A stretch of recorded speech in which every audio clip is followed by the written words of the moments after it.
In the name of Allah, the most beneficent, the most merciful. How I became Muslim. It's going to be about 3 years going on this July, being Muslim. And my journey to Islam was an interesting one because before Islam I used to own a nightclub.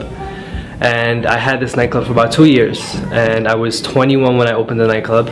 And that club kind of led me more towards Islam. What really happened in that club, we were making a lot of money in that club. I was making anywhere from $10,000 to $30,000 a night, easily on a Friday, Saturday night. And I was very young, making a lot of money at a young age. And the first year of the club, we were doing, very well. Everything was going great, making a lot of money. I was spending a lot of money. I was young, I had money, everything was going great. And coming towards the end of that 1 year, going to the next year, I started going through a lot of issues in the club. A lot of fights, people getting hurt, business was slowing down. Instead of making $10,000, I was making maybe $5,000, $6,000. For a nightclub that holds 500 people, that's not a lot of money, So I was a little worried, and I come from a Hindu family. My father was a Hindu priest, his father was a Hindu priest, I was supposed to be a Hindu priest, and I was a following Hindu. I actually, used to pray to the idols, pray to the statues every day, every morning. I woke up religiously and pray to these idols, ask for everything to be okay. Hinduism has a lot of different idols, different gods. And when I was going through these problems, the first thing that I wanted to do was go and find out from my family, what should I do? And being a following Hindu family, they advised me to go to the pundit and to do all these different kind of things. One thing comes from a Hindu family, these pundits, they do a lot of things that involve magic, but they don't think it's magic. And I kind of got tangled up into that.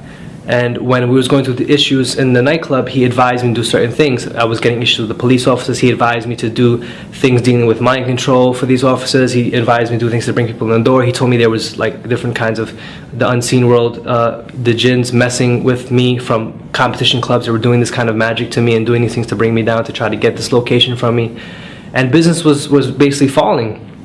And then when I started doing this magic and all these different things that they were doing, and at the time I didn't know what it was. I thought this was just part of the religion. Business got better. It got better, everything started improving, everything started going great. I used to get about 30 summonses a week, and with this magic they all get dismissed, with no problems. Everything was just going great. I did this for a while, and all of a sudden it just stopped working. This was coming close to the end of the 2 years. And it just stopped working, and I didn't know why, and I got upset.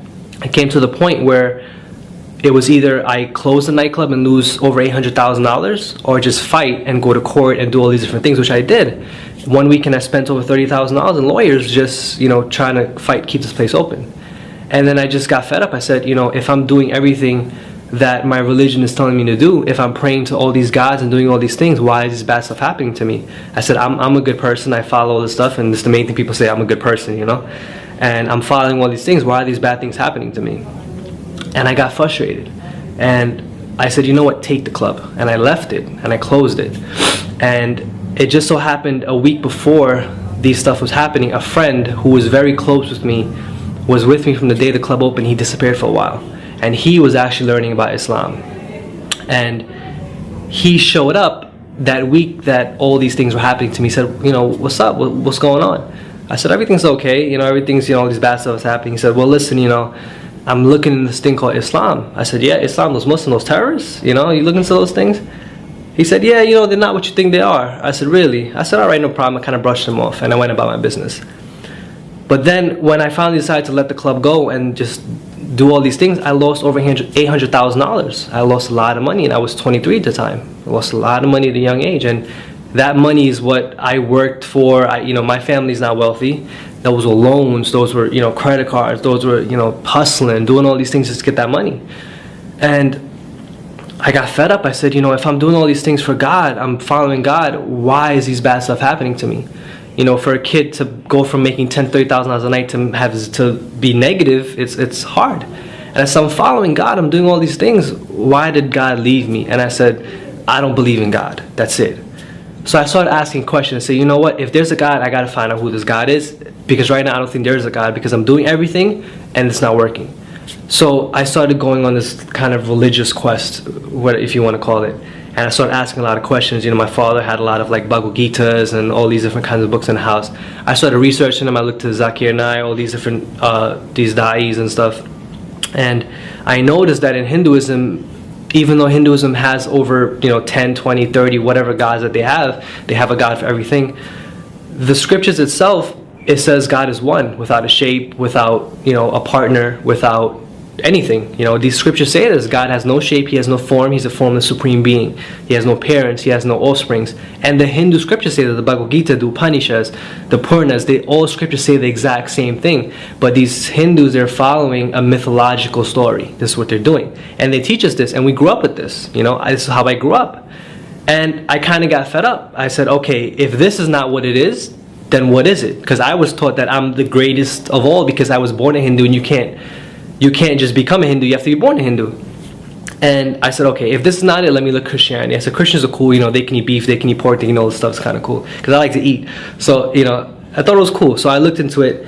But when I started reading the Bible is kind of confusing at first. There's over 500 versions. I don't know which one to read, so I just picked up another one. 500 versions of the Bible. Which one do you choose? Who's right? There's nothing's really right with that. And I started reading one version of it. I think it was just the New Testimony, whatever it was, whichever version of that one there is. But when I started reading it, it was very confusing to me, and there was a lot of contradictions, because in the Bible it says, Jesus spoke to the Father, but then he is God himself, and then he was talking to all these different three people, and if he was God, then who was he talking to? He said, I am the Father, the Son. It was different, and it was a lot of contradictions in it. So I kind of got fed up.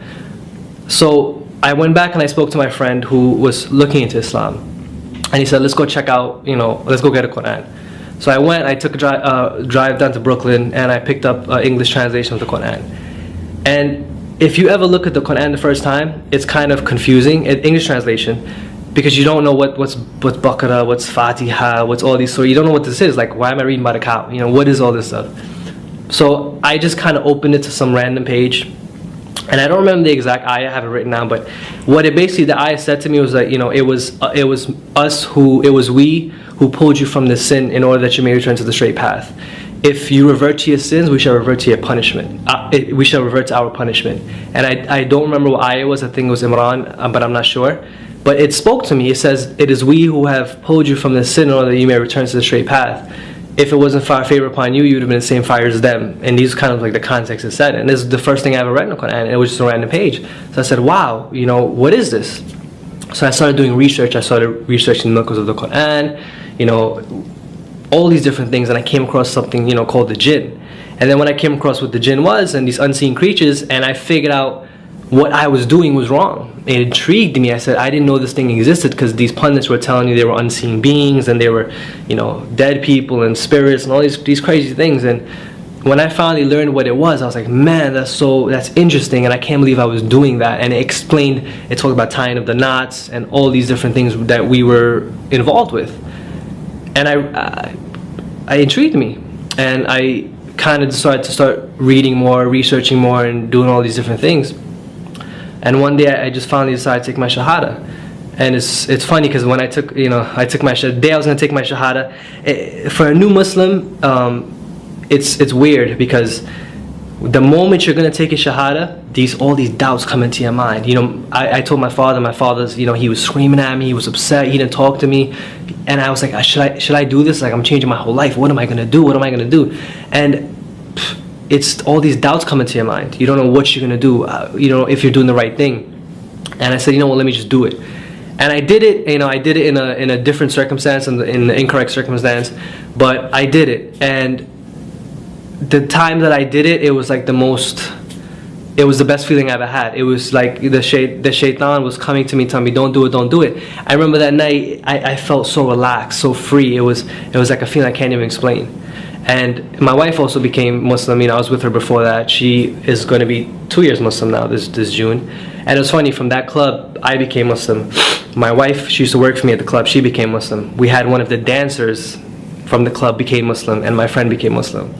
So all from that bad thing, that pinnacle of sin, cheating people, liquor, drugs, intoxicants, whatever it may be, 4 people became Muslim. And that's my story in a nutshell. You know, there's more details to it, but in a nutshell, that's basically how it happened.